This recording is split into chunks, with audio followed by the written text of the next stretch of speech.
Question number 2 में हमसे कहा गया है find in the poem an antonym a word opposite in meaning for each of the following words. इसका यह मतलब है स्टूडेंट्स कि यहाँ पर हमें जो ये वर्ड्स दिए गए हैं हमें इन वर्ड्स के एंटोनिम्स यहाँ पर लिखने हैं।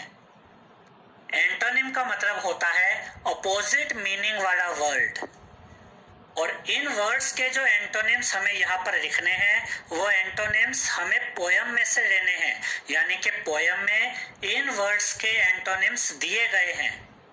और जिन वर्ड्स के हमें एंटोनिम्स चाहिए वो वर्ड्स हैं long, grow, quietness, sober, lost. Long का मतलब होता है लंबा, और पोयम में हमें लॉन्ग का एंटोनिम दिया गया है शॉर्ट, यानी कि छोटा। तो लॉन्ग का एंटोनिम हम लिखेंगे शॉर्ट।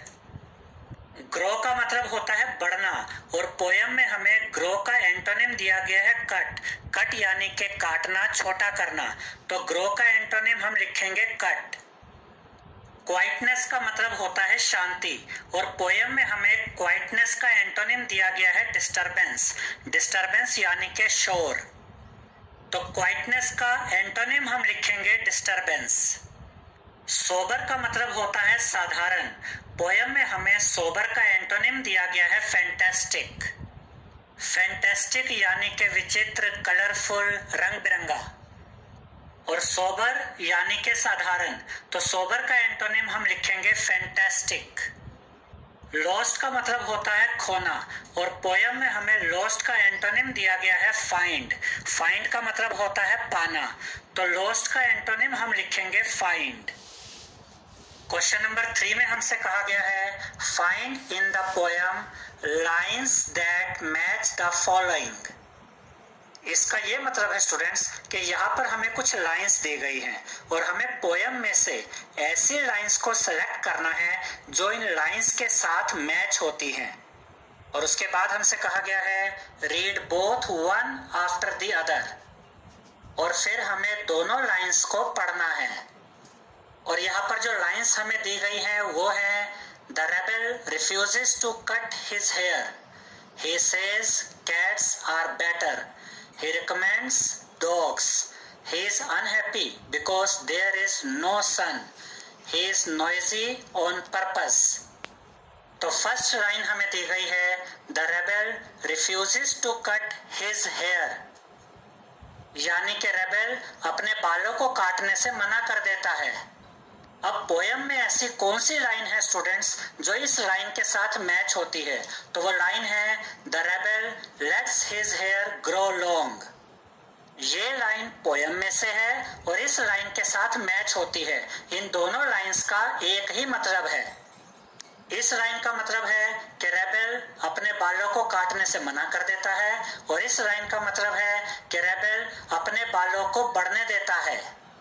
सेकेंड लाइन हमें दी गई है he says cats are better, यानी कि रेबल कहता है, विद्रोही कहता है कि बिल्लियां बेहतर होती हैं। अब हम पोयम में से वही लाइन यहाँ पर लिखेंगे जिसका यही सेम मतलब है। तो यहाँ पर हम लिखेंगे the rebel expresses a preference for cats, यानी कि विद्रोही बिल्लियों को अधिक पसंद करता है। थर्ड लाइन हमें दी गई है he recommends dogs, यानी कि रेबल विद्रोही कुत्तों की प्रशंसा करता है, कुत्तों को प्राथमिकता देता है। अब हम पोयम में से वही लाइन यहाँ पर लिखेंगे जिसका सेम यही मतलब है।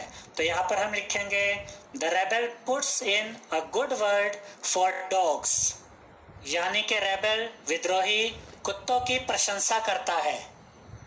फोर्थ लाइन हमें दी गई है he is unhappy because there is no son, यानी कि रेबल विद्रोही दुखी है क्योंकि सूरज नहीं दिख रहा है।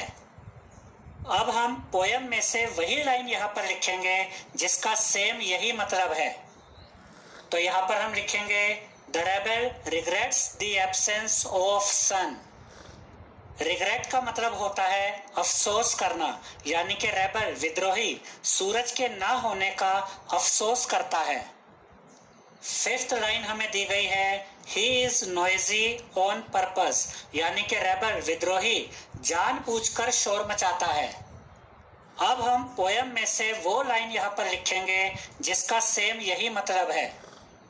तो यहाँ पर हम लिखेंगे the rebel creates a disturbance, यानी कि रेबल विद्रोही डिस्टर्बेंस क्रिएट करता है, शोर मचाता है।